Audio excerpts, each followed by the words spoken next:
গোটা দেশের মানুষ হাদির মৃত্যুর ঘটনা শোনার পর থেকে বাকরুদ্ধ হয়ে গেছে, স্তব্ধ হয়ে গেছে। কি বলবে, কার কাছে বিচার চাইবে, এর ভাষা খুঁজে আমরা পাচ্ছি না। এবং এই ওসমান হাদির কথা বলতে গিয়ে আমরা দেখি আমাদের সাথে ঘটে যাওয়া ঘটনাগুলো একই সূত্রে গাথা। যেটা 3.5 মাস আগে হয়েছে সেই ঘটনার বিচার হয় নাই, তাহলে যেটা পরিষ্কার এই সমস্ত ঘটনাগুলোতে সরকারের ইন্ধন আছে, সরকার সমর্থন করছে। পুরো সরকার যদি না করে, সরকারের মধ্যে একটা অংশ এই ঘটনাগুলোকে সমর্থন করছে, এইটা আজকে পরিষ্কার হয়ে গেছে। গত 29 আগস্ট ঠিক এইখানেই এইরকম একটি ডায়াসের সামনেই আমরা সংবাদ সম্মেলনের জন্য প্রস্তুতি নিচ্ছিলাম। সেই সময় পুলিশ এবং সেনাবাহিনীর পোশাক পরিহিত দুর্বৃত্তরা ওই বিজয়নগরের মাথা থেকে রাস্তায় থেকে আমাদের সহকর্মীদেরকে পেটাতে পেটাতে এইখানে এসে পিটিয়েছে। এই অথর্ব সরকার, এই খুনি সরকার, দুর্বৃত্ত সরকার, লুটেরা সরকার সেই ঘটনার বিচার করে নাই। বামপন্থীরা বলতো যে জ্বলন্ত কড়াই থেকে ফুটন্ত কড়াই থেকে জ্বলন্ত উনুনে আমরা ফেলতে চাই না বাংলাদেশের মানুষকে, এই কথা বলেছে। এই কথার তাৎপর্য আমরা বুঝি নাই। আজকে মনে হচ্ছে তাই শেখ হাসিনার মতো ফ্যাসিবাদের বিরুদ্ধে জীবন বাজি রেখে লড়াই করে রক্তাক্ত হয়ে আজকে এই অন্তর্বর্তীকালীন সরকারকে ক্ষমতা এনেছি। এই সরকারে যারা আছেন তারা তাদের বন্ধু বান্ধব সিন্ডিকেটকে ক্ষমতায়িত করেছেন, বিভিন্ন প্রতিষ্ঠানের দায়িত্ব দিয়েছেন, সুযোগ সুবিধা দিয়েছেন, আর আমাদের মতো বিপ্লবীদেরকে, লড়াকু তরুণদেরকে মৃত্যুর মুখে ঠেলে দিয়েছেন। কারণ বাংলাদেশের গত ফ্যাসিবাদ বিরোধী আন্দোলন সংগ্রামে আমাদের যে ভূমিকা গোটা দেশের মানুষ জানে। আজকে এইখানে অনেকেই দাঁড়িয়ে আছেন যারা একাধিকবার হামলার শিকার হয়েছেন, গুলিবিদ্ধ হয়েছেন। অনেকে বলেছিল মারা গিয়েছে। আমাদের ছাত্র অধিকার পরিষদের সভাপতি নাজমুল এই জুলাই গণ অভ্যুত্থানে বলেছিল মারা গিয়েছে, আল্লাহ তাকে বাঁচিয়ে রেখেছেন। এই জুলাই গণ অভ্যুত্থান 28 অক্টোবর আমাদের শ্রমিক নেতা রুবেল জীবন চোখ হারিয়েছেন, আব্দুর রহমান ভাই গুলিবিদ্ধ হয়েছেন, 11 জন এই গণ অভ্যুত্থানে শহীদ হয়েছেন। শুধু 29 আগস্ট প্রকাশ্য দিবালোকে আমাদের উপরে হামলা নয়, সেই প্রতিবাদ করার কারণেও আমাদের শ্রমিক নেতা আব্দুর রহমানকেও গোয়েন্দা সংস্থার পরিচয়ে গাজীপুর থেকে গুম করার চেষ্টা করা হয়েছিল, আদামারা করে গাড়ি থেকে ফেলে দেওয়া হয়েছিল। আইজিপিকে জানিয়েছি, স্বরাষ্ট্র উপদেষ্টাকে জানিয়েছিলাম, কোনো ব্যবস্থা নিতে দেখি নাই।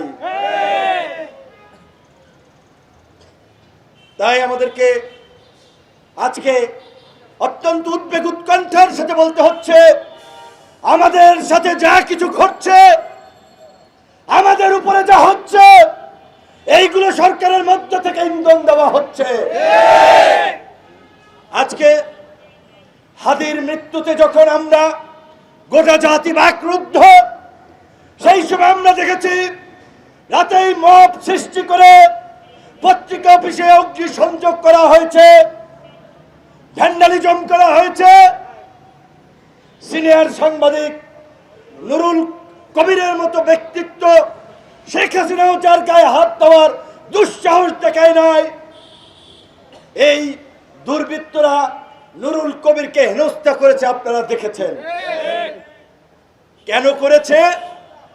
আমাদের সেক্রেটারি বলেছেন, হাদির বক্তব্য ইউটিউবে আছে, ফেসবুকে আছে, আপনারা খুঁজে দেখেন। হাদি বলেছিল প্রত্যেকটা পত্রিকার একটা আইডিওলজি একটা দৃষ্টিভঙ্গি আছে, সেটা যদি আন্তর্জাতিকভাবে পত্রিকাগুলোর কথাও চিন্তা করেন, বিবিসি, সিএনএন, এনবিসি, এই সমস্ত গণমাধ্যমের একটা লাইন আছে। তো প্রথম আলোর কোন আইডিওলজি থাকলে আপনি যদি পছন্দ না করেন, আপনি প্রথম আলোর বিপরীতে 10টা প্রথম আলো তৈরি করেন। কিন্তু গণ অভ্যুত্থান পরবর্তী বাংলাদেশে এইভাবে পত্র পত্রিকা, অফিস অগ্নি সংযোগ, সাংবাদিকদেরকে পুড়িয়ে মারার জন্য আগুন, বহির্বিশ্বে বাংলাদেশ সম্পর্কে নেতিবাচক প্রচারণা, বাংলাদেশকে একটি ভঙ্গুর রাষ্ট্র হিসেবে তুলে ধরা, এর পেছনে একটা গভীর ষড়যন্ত্র আছে। এর পেছনে একটা গভীর ষড়যন্ত্র আছে। দেশে আরেকটা 1-11 তৈরি করে এই বিপ্লবীদেরকে বাকিটুকু শেষ করতে চায় এরা। কারণ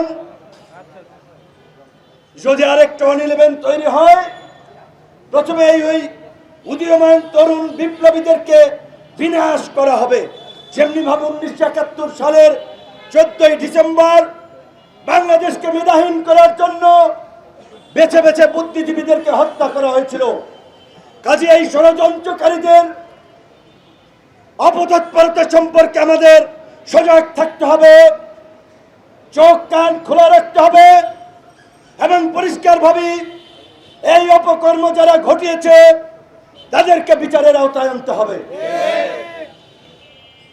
আমরা শুরু থেকেই গণ অধিকার পরিষদ বলেছিল, এই অন্তর্বর্তীকালীন সরকার যদি জাতীয় সরকারে পরিণত না হয়, জাতীয় সরকার না হয়, এটি একটি ব্যর্থ সরকার হবে।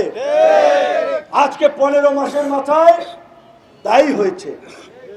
এবং এই জাতীয় সরকারের কথা আমরা এই অভ্যুত্থানের পরে বলি নাই, ওই ফেসিবাদ থেকেই আমরা বলে আসছিলাম বাংলাদেশ রাষ্ট্রকে পুনর্গঠন করার জন্য জাতীয় সরকার দরকার।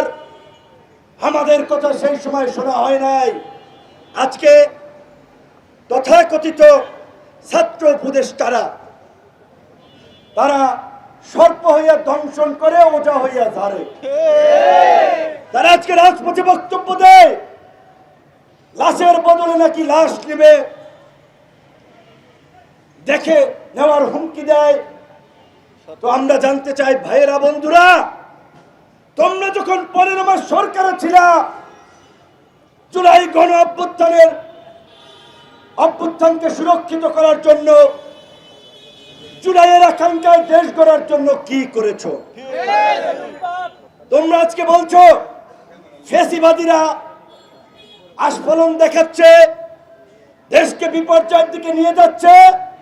তোমরা তো জনপ্রশাসন সংক্রান্ত কমিটিতে ছিলা, তোমরা তো পুলিশের কমিটিতে ছিলা। কতজনকে চাকরিচ্যুত করেছো, কতজনের বিরুদ্ধে ব্যবস্থা নিয়েছো? বরঞ্চ তোমরাও পয়সা নিয়ে রাজনৈতিক দল গঠন করে অনেককে পুনর্বাসিত করেছো।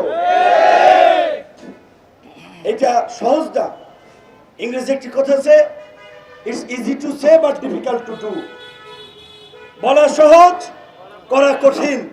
তা আমরা আজকে যতই বলছি, আমরা সবাই হাদি হব, ফেসিবাদ রুখে দেব, আগ্রাসন রুখে দেব, গুলির মুখে কথা বলবো, হাদি সবাই হতে পারবেন না। হয় নাই। গত 15 মাসে একজন হাদি তৈরি হয়েছে, হাদির বিকল্প হবে না। এইভাবে গোটা দেশের মানুষকে জাগরিত করা, অনুপ্রাণিত করা। গণ অভ্যুত্থানের সময় নেতৃত্বের সামনে ছিলেন না, সমন্বয়ক ছিলেন না। অভ্যুত্থানের পরে যখন অভ্যুত্থানের নায়ক হিসেবে পরিচিত তরুণরা যখন ধান্দাবাজি, চান্দাবাজি, আওয়ামী লীগকে পুনর্বাসন, দল গঠন, ক্ষমতা দখলে ব্যস্ত ছিল, তখন হাদির মতো তরুণরা জুলাই রক্ষা করার জন্য রাজনীতির বাইরে এসে প্ল্যাটফর্ম গড়ে তুলেছিলেন। কাজেই এইভাবে ডেডিকেশন দিয়ে সবাই কাজ করতে পারবেন না। সর্বশেষ আমি একটি কথা বলতে চাই, হুঁশিয়ারি দিয়ে বলতে চাই, সতর্ক করে বলতে চাই। আমরা বারবার বলে আসছি, আওয়ামী লীগের সাধারণ নেতা কর্মী, নিরীহ নেতা কর্মী, ভোটার, তারা যদি কোনো দলে যেতে চায়, জয়েন করতে চায়, তাদেরকে রাজনৈতিকভাবে আত্মীকরণ করে নিতে হবে। কারণ আওয়ামী লীগ বাংলাদেশের একটা পুরানো রাজনৈতিক দল, রাতারাতি আওয়ামী লীগকে বিলীন করে দেওয়া যাবে না, এটা সত্য।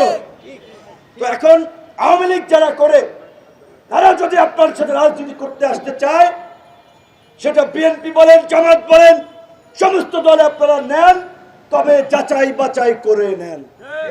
কারণ এরা কিন্তু সুই হইয়া ঢুকে হাল হইয়া বেরোইতে চায়।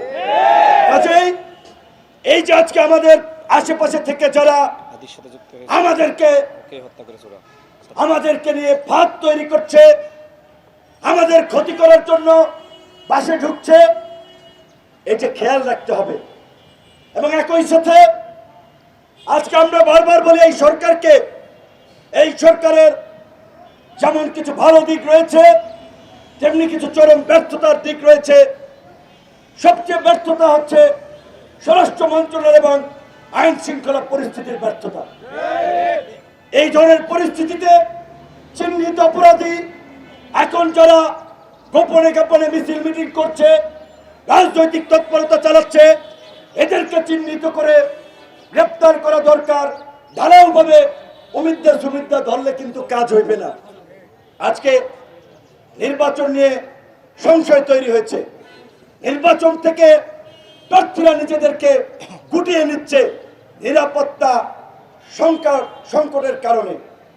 এই অবস্থা যদি চলতে থাকে, তাহলে আসলে আমরাও নির্বাচনের মাঠে থাকবো কিনা সেটিও কিন্তু আমাদেরকে বিবেচনা করতে হবে। কারণ সরকার যদি নির্বাচনের একটা উপযোগী পরিবেশ তৈরি করতে না পারে, নির্বাচন কমিশন যদি নির্বাচন আয়োজন করতে না পারে, তাহলে আমাদের মতো বিপ্লবীরা এইভাবে রাস্তায় জীবন দেব আর সিসি বলবেন এটি বিচ্ছিন্ন ঘটনা, এটির জন্য নির্বাচন থেমে থাকবে না। এই সমস্ত প্রহসন হলে কিন্তু আমরা নির্বাচনে যাব কিনা এই বিষয়ে আমরা রিথিঙ্কিং করব। আমরা সরকার এবং নির্বাচন কমিশনকে বলতে চাই, অনতিবিলম্বে সারা দেশে সারাশি অভিযান চালিয়ে দুর্বৃত্তদের গ্রেপ্তার করে বন্দুক দিয়ে, বন্দুকের লাইসেন্স দিয়ে আমাদের কয়জনকে নিরাপদ করবেন। এইভাবে নিরাপত্তা নিশ্চিত হবে না, গোটা দেশকে নিরাপদ করতে হবে। আইন শৃঙ্খলা বাহিনীকে ফাংশন করতে হবে, যাদের সঠিক নজরদারি প্রয়োজন, গোয়েন্দা নজরদারি প্রয়োজন। যেইভাবে যেই ব্যবস্থা নিলে জনগণের নিরাপত্তা নিশ্চিত হয়, সেই দিকেই আপনাদেরকে হাঁটতে হবে। অন্যথায় আপনাদের দায় এড়ানোর সুযোগ নাই। কিন্তু এটিও আমাদেরকে মনে রাখতে হবে, আমরা 15 মাস এই অন্তর্বর্তীকালীন সরকারকে দেখেছি, সরকারের কর্মকাণ্ড দেখেছি, তাতে স্পষ্ট একটি রাজনৈতিক সরকার ছাড়া দেশে পরিপূর্ণ স্থিতিশীলতা আসবে না, দেশকে নিরাপদ করা যাবে না। তাই যে কোনো সংকটের মধ্যেও আমাদেরকে সেভাবে একটি অবাধ, সুষ্ঠু, নিরপেক্ষ নির্বাচন করা যায় সেই বিষয়ে আমাদেরকে ভাবতে হবে। রাজনৈতিক দলসমূহকে সেই দিকে হাঁটতে হবে। আশা করি সরকার এবং রাজনৈতিক দলগুলো যদি সমন্বয় করে কাজ করে, তবেই সেটি সম্ভব। গণ অধিকার পরিষদের পক্ষ থেকে সবসময় সরকার এবং প্রশাসনকে আগামী নির্বাচনে সহযোগিতা করার জন্য আমরা প্রস্তুত। কিন্তু আবার আমরা বারবার জোর দিয়ে যেই কথাটি বলতে চাই, 2-4 জন ব্যক্তিকে গানম্যান দিয়ে, অস্ত্রের লাইসেন্স দিয়ে নির্বাচনের পরিবেশ তৈরি করা যাবে না, নির্বাচনের নিরাপদ পরিবেশ সৃষ্টি করা যাবে না। প্রকৃত অর্থে জনগণ, ভোটার, প্রার্থী সবাই যেন নিরাপদ বোধ করে সেই রকমের একটি আস্থার পরিবেশ আপনারা সৃষ্টি করুন। এই যে আপনাদের প্রতি আমাদের আহ্বান। ধন্যবাদ।